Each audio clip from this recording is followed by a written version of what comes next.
Lagi mong pinipiling maging mahina eh. Mabad trip ako sa'yo!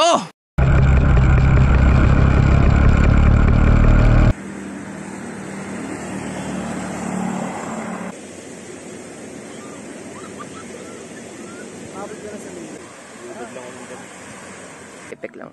Boom. Boom. Nag-focus kayo dun, ang dami mo nang pwedeng matakil. Ready ka na eh, kung tutusin, ready ka na sa lahat eh. Di ba? Mental state, di ba? May problema na kailangan mong isolve, pero dahil alam mo na mentally ready ka, meron ka agad solution, di ba? Oh.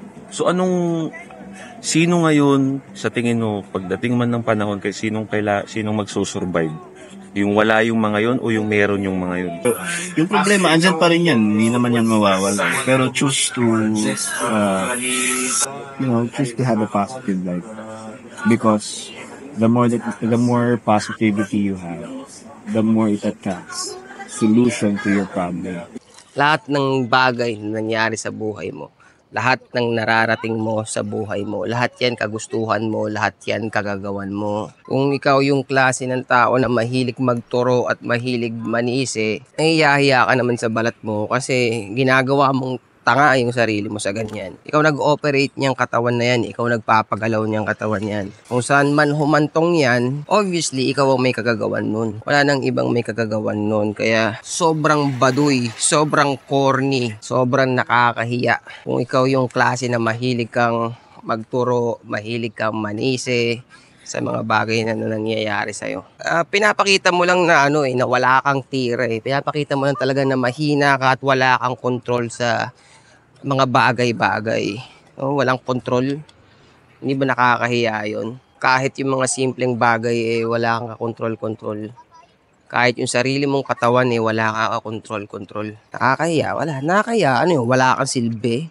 Bubuhating ka na lang sa lahat. Diba? Pabigat ka na lang. Ito, isang halimbawa na to, pag nagpupunta ka sa mga ganito beach, sa mga lugar na magandang puntahan, ang common perception ng mga tao na nagpupunta sa mga ganitong lugar, nagpapasarap ka, nag-enjoy ka, ginagawa mo yung gusto mo. Nagagawa mo yung gusto mo kasi meron certain degree ng lakas na kailangan mong i-apply para magawa mo yung mga bagay-bagay. Kung halimbawa kami nila Joshua, yung mga tipo ng taong common sense man lang sa pagsunod ng mga batas trapiko, hindi magiging posible itong biyahe namin, itong pagmumotor namin papunta dito sa La Union.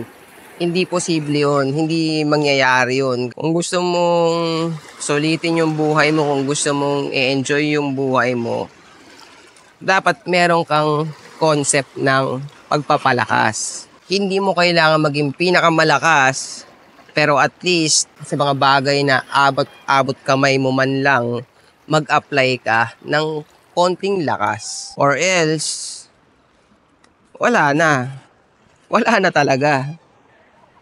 Kalungkutan ka. Kahit halimbawa dun sa kaso ng mga taong totoong may pumipigil sa kanila para gawin yung mga bagay-bagay. Pwede ka magpalakas para pumalag, para eventually hindi ka na nila mapigilan na gawin yung mga bagay na gusto mo. Totoo naman yun madali at marami naman tayong halimbawa ng kapwa natin Pilipino na mga dumaan sa mga ganon. Pinigilan sila, hindi pabor yung tadhana sa kanila, pero pumalag sila, lumaban sila, yun. Eventually, wala na nakakapigil sa kanila. Nagagawa na nila yung karamihan sa mga bagay na gusto nila. Kasi ikaw lang talaga ang responsable.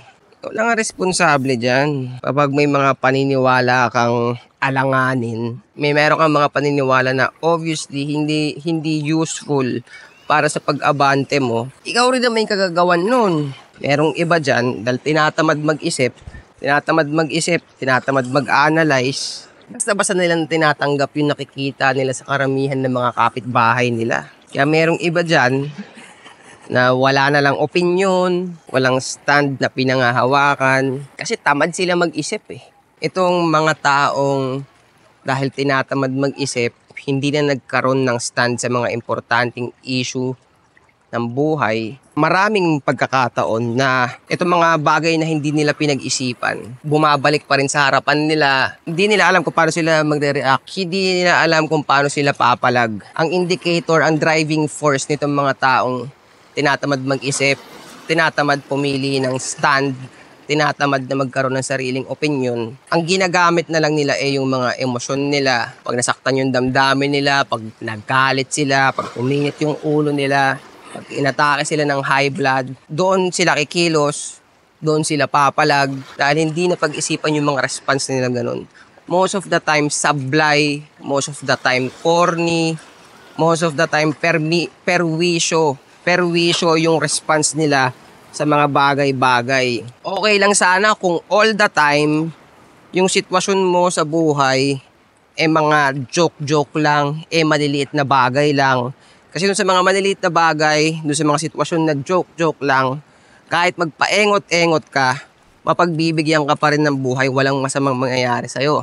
Pero paano pag nandun na sa mga importanteng sitwasyon? Paano pag nandun sa mga panahon na trouble na obviously hindi ka na pwede magpa-iral ng mga kaingutan, yung mga joke-joke mo, mga bagay na posibleng habang buhay nang sirain yung peace mo. Yun, kontrolado mo lahat. Sa kinikilos mo, sa sinasabi mo, sa mga pinapasok mo sa utak mo, kagagawan mo yan, kagustuhan mo yan, ikaw ang responsable dyan. Kung ayaw mo tanggapin yung katotohanan na yun, wala namang ibang dahilan eh. Mahilig ka magturo, obvious yun na mahina ka lang kasi. Obvious yun na wala kang palag. Mahina ka, wala kang palag. Mahina ka, wala kang palag.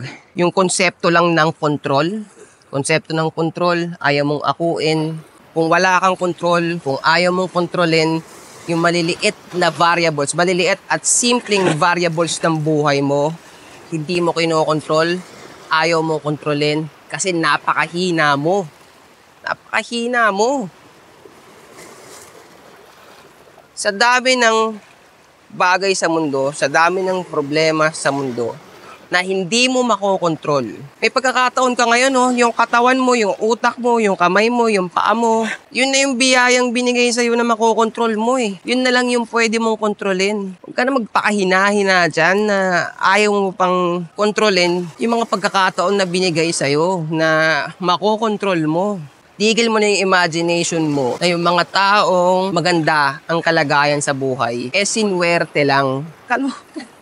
Wala kang respeto nun. Wala kang respeto sa pinaghirapan ng mga tao na yun para sabihin mo na sinwerte lang sila. Para isipin mo na binigay lang sa kanila. Hindi.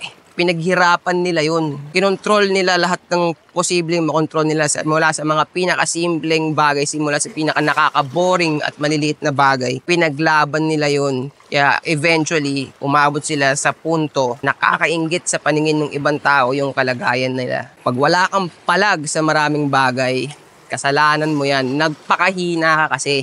Lagi mong pinipiling maging mahina eh. Mabad trip ako sa'yo!